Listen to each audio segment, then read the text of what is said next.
Hello and welcome to the show. We start this week's Failrace episode with Inferno the Fox on GTA 5, racing against a moron. Sadly, if you have played, well, GTA 5 public races, the chances are you have come across this sort of driver, and they happen to be the Dukes of Death that is very quick and very strong. A pain in the arse, really, to deal with. The thing is, they're not actually very good, and managing to make a mess of the final corner, try and take out the Peyote Gasser, miss and go the wrong side of the barrier, losing at least 3 places in the process. Karma is a brilliant thing sometimes. Very much deserved that one.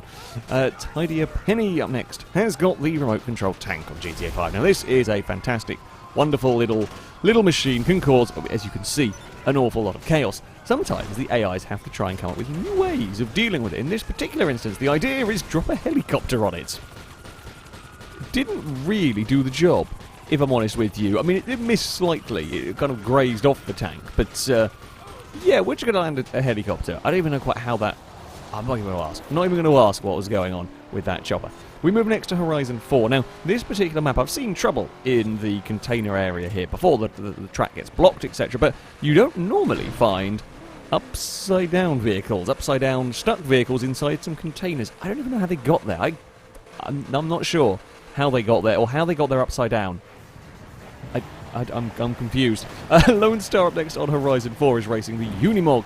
Now, we've seen car hats before when you land on the roof of another vehicle, but this is quite another thing when you have an entire Unimog climbing over the back of another one. It always gets transferred before, I guess, getting sort of scooped and flipped, and it does get reset back onto its wheels, but yeah, that's quite an impressive carry for that vehicle. Crazy Whistles up next on Need for Speed Prostreet. Now, this is speed challenge with the cameras as fast as possible. Now, that's rather difficult when an AI car is suddenly stopped in the middle of the road. And a player car hits the back of another vehicle and launches that over. That's going to ruin your run. Amazingly, this car didn't actually get wrecked, but it's going to ruin your run. Fanta up next on TOCA Touring Cars 2. Yes, we're going for a right classic here. Doesn't mean we can't have a straightforward fail race, fall over on a curb. In the wet, over goes the Nissan for a big old tumble. Yeah, even back in games like this, you could have problems with rolling on curbs in the wet. WELSHtoast up next on GTR 2 and some pit lane problems. Turns out pit lanes can be quite difficult sometimes for AIs to negotiate. Yep. The Corvette is doing its thing. The Corvette's just having its normal pit stop. I don't quite know how why the TVR ended up in the back of the Corvette, but the TVR blocked the track. The Porsche doesn't really know what it's doing. The TVR does find a gear and just try to reverse and manages to get out. The Porsche is going for the continually bump into the back of the Corvette approach in the vague hope that it's going to do something. Don't know.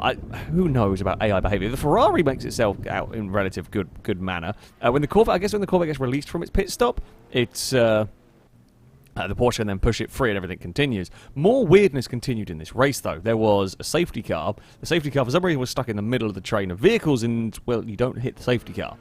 No, if you bump the back of the safety car for whatever reason... I mean, the Viper is basically pushing the safety car at this point. I don't think anything quite knows what it's doing at this particular moment in time, but the safety car slows down briefly. I guess it's just enough for the Viper to end up in the back of it, and off comes the wheels. Yep, the Viper loses both front wheels in that particular contact, but don't worry, it does continue to get better, because the BMW then goes behind the safety car and does exactly the same thing. Yeah. Don't crash into the safety car. It is a fairly good piece of advice. Catastrophe up next on Assetto Corsa. Don't worry too much about the rear wheels missing. There's apparently a little bug with this mod or something. But the suddenly pinging off into space, that's not what you want. No, that got about 220 miles an hour as it flung off, and, well, no one knows where it's gone. It's probably still spinning to this day, for all we know. There's certainly not an auto-unit in that circuit anymore. Project Cars 2 next with some open-wheeled stuff. I'm not sure what car might be an AI, actually, in this one, but open-wheel contact between vehicles is bad. Yep. And this one here, it's not a big contact whatsoever. The car on the outside gets a twitch trying to turn in and is fighting for control. Still got a bit of oversteer, and it just thinks the back of this red and blue car. I don't get this. There's juddering around as it gets reset. It was a beautiful flip, actually, and quite a good landing. Didn't lose any bits of bodywork, which is surprising. TLC Canoe up next on Project Cars 2 is going into the pit lane after the end of qualifying here. So, you know, slows down, gets into the pit lane, everything is all fairly normal here. However, not fairly normal in... No, that's definitely not fairly normal. We're having a little bit of a rave in the pit lane. We're going to go... Just go for a little bit of a dance. That's absolutely fine. That is perfectly normal, right? Sure it is. Trailblazer up next is on BeamNG Drive with a pretty wrecked racing buggy. Now, you notice the racing buggy is sat there spinning around and doing its donuts. Well, that's quite the feat, because the engine's over here. Yes, the buggy is doing the donuts over here. I mean, it always had a pretty big crash, but yeah, it's magical power. Yes, there is magical power going on as to how the buggy is still driving.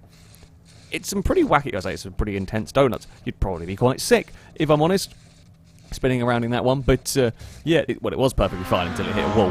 And finally, we have Fran stuff on iRacing, driving the MX-5 Cup car at the Roval. Now, I've seen the well-behaved tyre video in the past. How about the well-behaved Mazda? Bounced off the curb. Too much speed in the chicane, you know, we've all made the mistakes like that. Bounced off the curb, it's landed and parked perfectly on its roof. Amazing. You couldn't do that one better if you tried, I don't think, to land and balance the vehicle up there.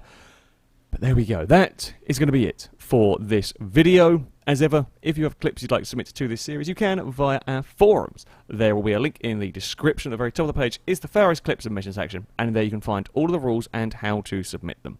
That, though, is going to be it from me. Thank you all very much for watching, and until next time, a goodbye.